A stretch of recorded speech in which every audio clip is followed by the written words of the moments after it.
Alright, this is the haunted house reading. I wanted to do something like this before I started my channel, and I just now found my notes on all these things. So, with Bodie, California as one of the haunted places, it, you there's some stuff to learn from this, but there's also some haunted sightings in this place as well. So,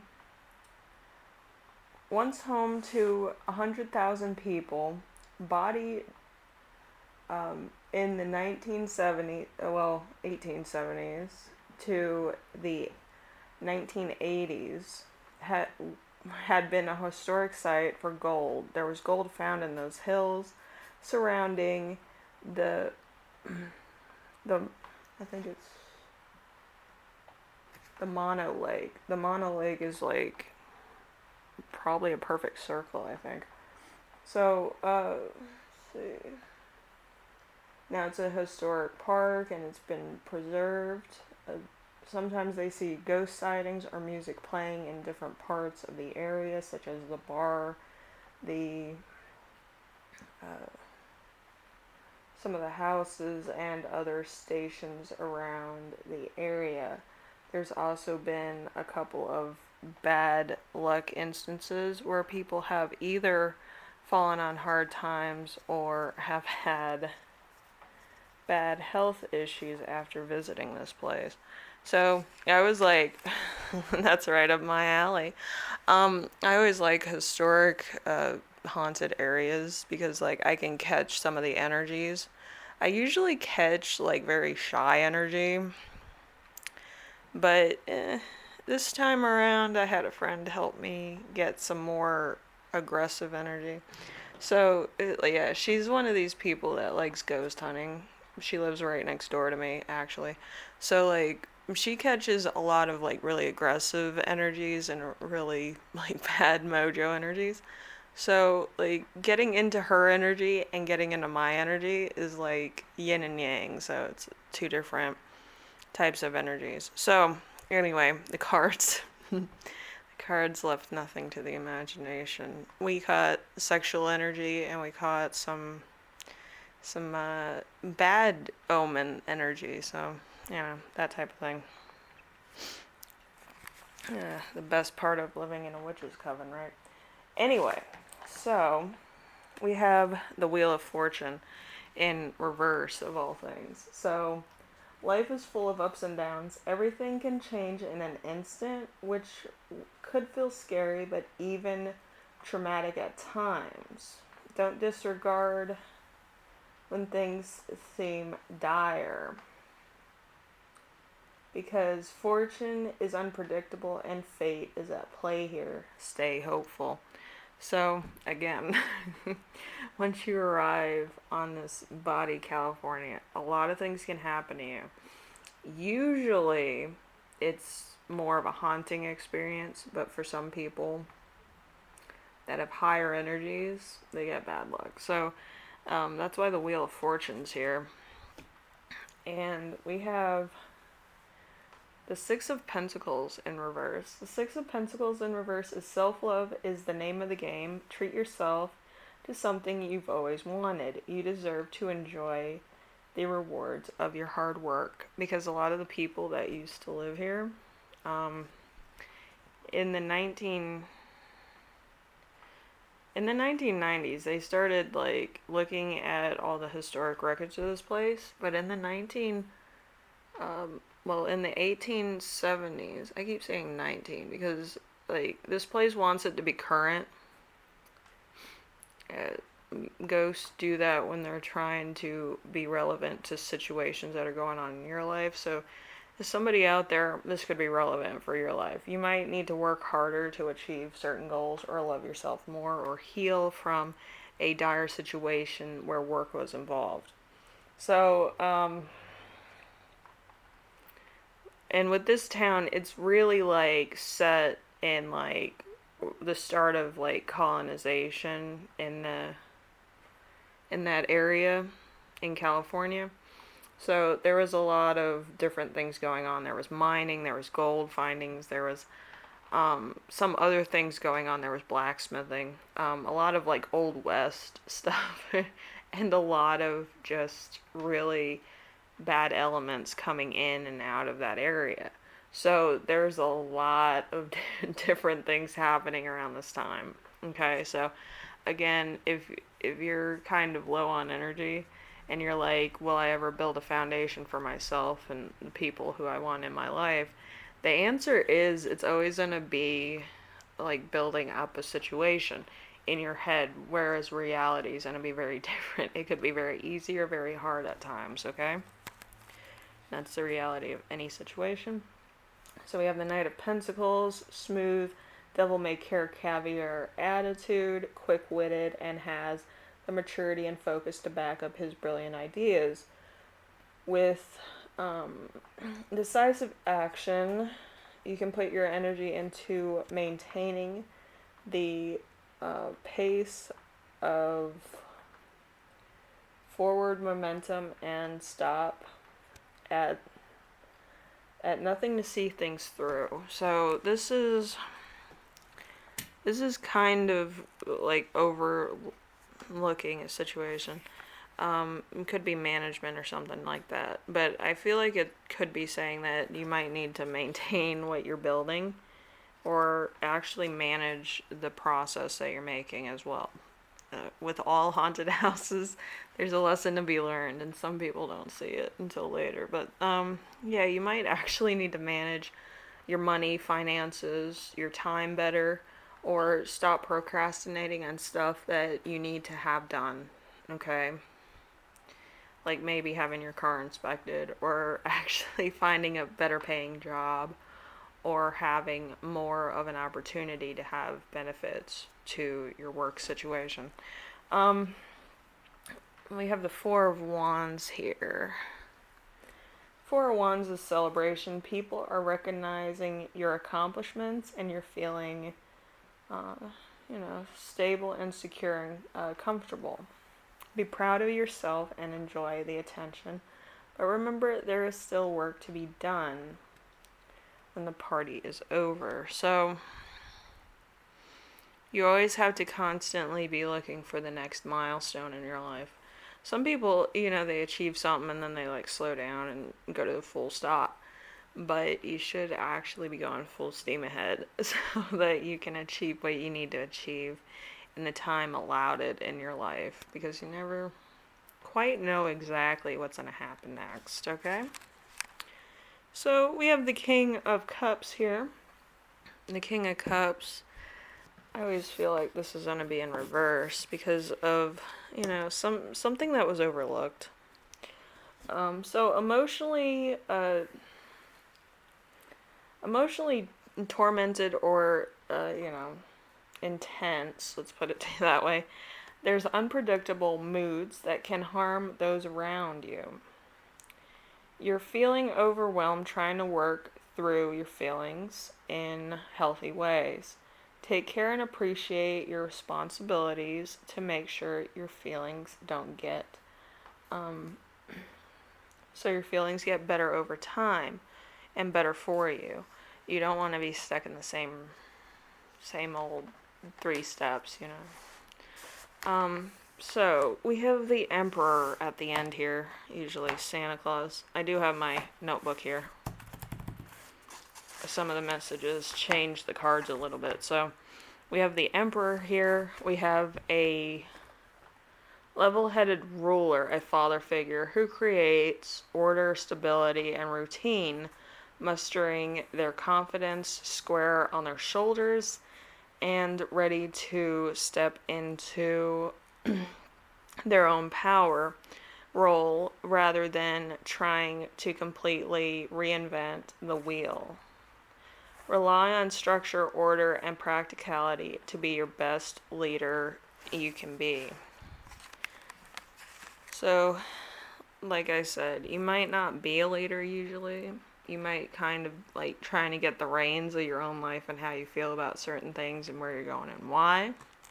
But you do have to have some type of goals, visuality, or something to that effect. But don't get to the point where it's like all your hard work goes down the drain because you spend it on thrift items or,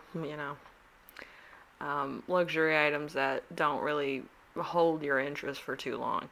Um, the point that you need to get is to the point where you're the leader of your own fate, and you're also the student of your own, practicality. So you're just kind of like, oh, I'm gonna spend it on this, and then I'm gonna spend it on this. Which really, you should have hobbies that always give back to your money fund. Okay? What are you doing, Fuzz? That's the Fuzz. He always finds American flags in my neighbor's yard and brings them into the garage. Fuzz, what are you doing? He loves American flags. He's like the weirdest cat I have. Anyway, so we have sexual magic cards, which were honestly fun to actually have react to a haunted house reading. Usually with haunted houses, I don't think people think of sex as haunted. But, yeah, it's pretty nice. So we have the Eight of Cups here in all its glory. So the Eight of Cups is leaving an unhappy relationship, abandoning issues, moving and discovering the truth, developing relationships, seeking the truth, and knowing one's self, or quote them. So there might be a lot of secrets coming out. You might actually also be getting to know yourself.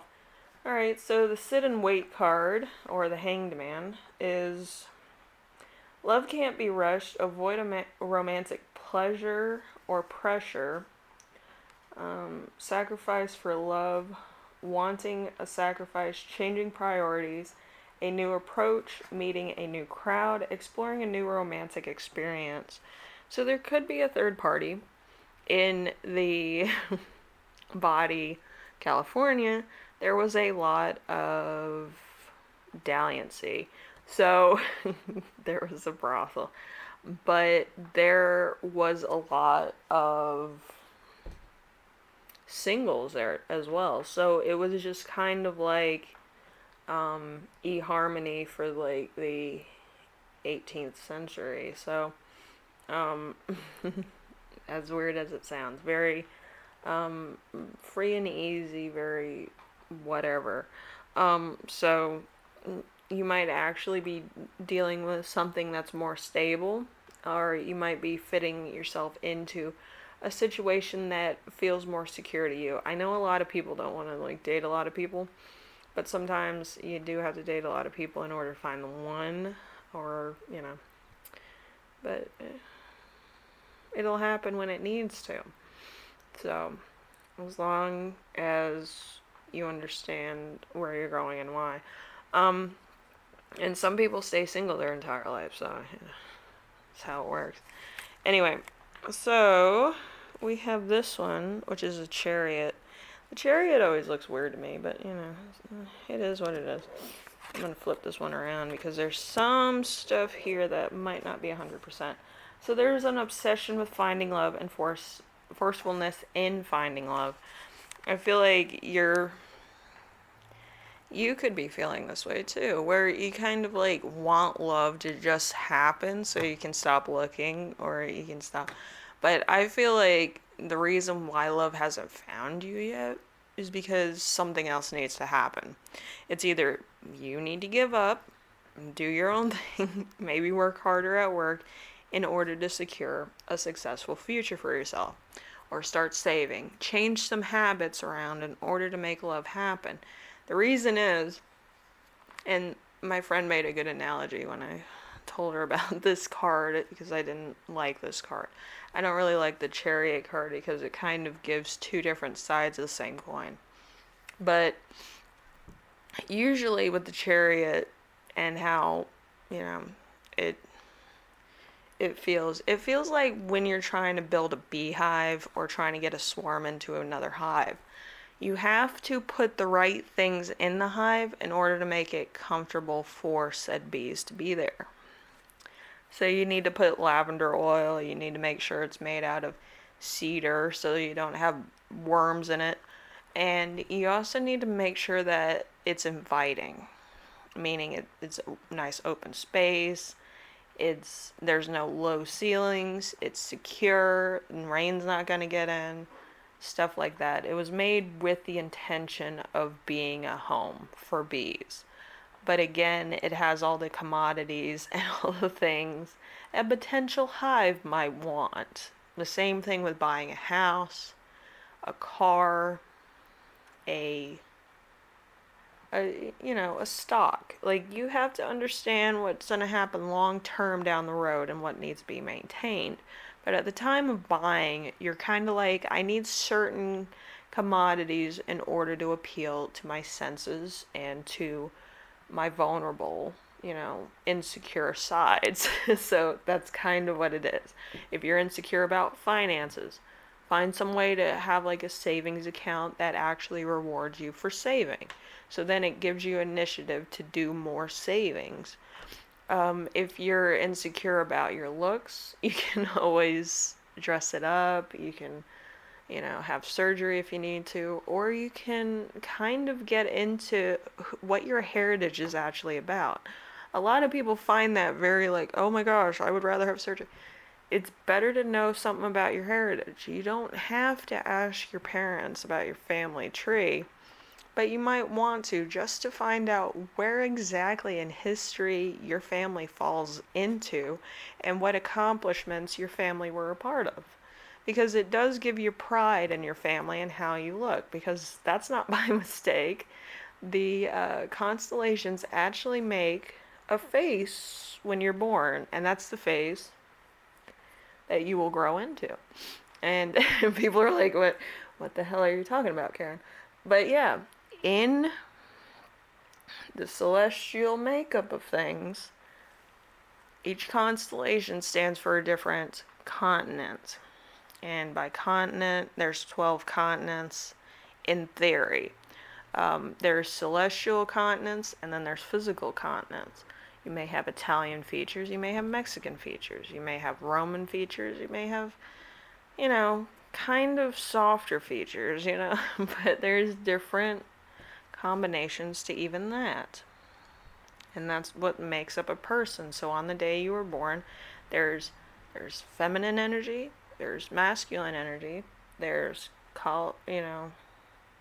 stable energies, there's masculine, there's metal energy, as well as air energy. So all these come together to form a face, feminine or masculine. There's two faces in the sky. Don't ask me how I know this. But one will be very feminine and one will be very masculine in look, and they're looking at each other. So you get the side profile. So it depends on where you're looking at the sky from, and that's what your children will look like. So it comes down to what you feel is necessary to make you secure. But I would go with heritage if I were you. I love having Native American heritage. I love having a little bit of Jewish, Polish, Catholic heritage. I like, my witchy side. My grandmother had a lot of Masonic views. But again, there's magic in the air. There's magic always. But you have to be comfortable with your own magic in order to make other magic happen. And people are going to be like, what the fuck? It's all about energy. The calmer energy you are, the more things happen. And you'll be like, I get anxiety if I'm too calm. I know. But be comfortable with your own company. And that's how you attract other people. Anyway, we have the last one, which is the Two of Cups. The Two of Cups is great. It's probably the best card that you have in the deck. So, we have forgiveness, starting a relationship, partnership, mutual, beneficial relationship, working together as a team, couples, affirmation of attraction, bonds, and understanding relationships. So, in this whole thing of Bodie, California, it's a hot place. There's some cold features to it, and there's some cold people to it.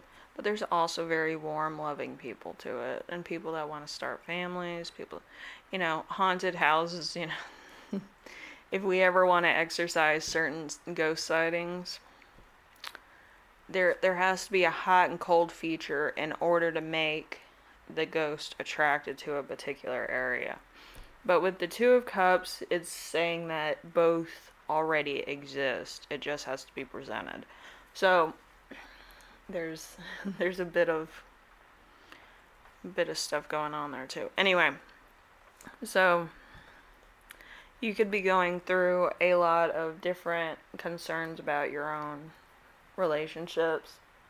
If you're going to be in a relationship, if you want a relationship, if something's going to happen in the future. In order to make something happen in the future, you have to put yourself out there and kind of make it happen yourself. But with me, I have cheat sheets that, kind of play matchmaker for you. But, people spend a lot of money for me to be their matchmaker, let me tell you. But yeah, it's all about what you can stand and what you can't stand. Like, if you don't like people that complain too much, you might not want that. I know a lot of people are like, I don't like people that complain. Some people do, some people don't. I myself, I like to do my own thing. So the point that I would complain about is probably not getting food. Me, I'm a big food person, big foodie. So I would complain about food because, my gut army needs nourishment. But yeah, there's different things that you can handle in a love relationship and compromises you can make along the way with that. But there's some things that get to the point where they're, disturbing. And self-editing would work too. Like, you don't want to be 3 years old your entire life and cause tantrums and bring people away from being your friend or being your confidant because you don't know what you want. But yeah, you mostly, if you attract certain energies, if they're immature or very juvenile, you're going to attract juvenile energy. Because you act juvenile, your friends probably act juvenile, and your spouse will probably act juvenile. But if you're kind of a mature energy and you have slip ups or you have moments of, a senior citizen moment, let's say, you need a a person that would fill in that void for you or help you out. A helper is probably more of a mature way to put it. But yeah, there's points where you have to know your own strengths and weaknesses. As a mature individual. Okay. Anyway, let's see. We have notes. Let's see. All channeled messages. So, hardworking community in Bodie, California. We have working in a large corporation, a seeker who wants to be self-employed. So you might want to be self-employed. A change of career brings love, marriage, being an outsider, celebrating love, self-employment, realizing a dream. The person is not able to sacrifice anything from their ego, even if they suffer or pretend to be hurt and misunderstood. A soulmate, one who is one-sided in friendships, need to get a true perspective instead of having your heart ruled by somebody else or to another degree. So, let's see, devotion, open relationship, alliance, or childhood friends. So, if you're reading this or you're actually looking at this place in the 1870s was a very modern day YouTube Central. It was very juvenile attitudes. Oh, I want to be rich really fast and I want to do this. Because there was opportunity for being rich. There was a lot of opportunity. There was money to be made. There was people that were interested in the same mind frame of things. So it's a very juvenile energy because it's kind of like you're going on a mapped adventure, but you have no fucking clue what to bring. Okay, so news people were unprepared, and then all of a sudden, 10,000 people went missing. So it's either from they gave up, or they didn't know what to do, or they didn't know where they were going. So the reason why this haunted area came up in my thing was you had to be prepared for any type of thing. You had to be very tactful about what you're doing, why you're doing it, and what you need for that particular thing. And if you have goals of love, you have to kind of make sure that you have the right accommodations for what type of relationship you want to have. Um, because, like, idealism is all great and all, but practicality will beat it every time. So if you want somebody who's very secure with finances, you're probably going to find somebody who's very secure with finances. They might not be everything on your list. They might be one or two things. If you want a soulmate, that's probably easier to get because soulmates are like every 50 people that you meet, you're going to meet about probably 7 soulmates in that group of people. But they're going to have different backstories, different modes, and different planets in common with you or complementary to you. So you kind of have to take that with a grain of salt. But exact soulmates are very hard to find. It took 30 years for me to find mine, actually. But, yeah, it's on a friend level. An ascending star is hard to find because it's like an accident. It's like backtracking to the point of where you were before and getting aligned with that during a particular event. I found my ascending sign when I actually forgot my notes for school at my workplace. And he was there. He came in, like, probably right after I did. I was already supposed to be gone, and we would have missed that interaction.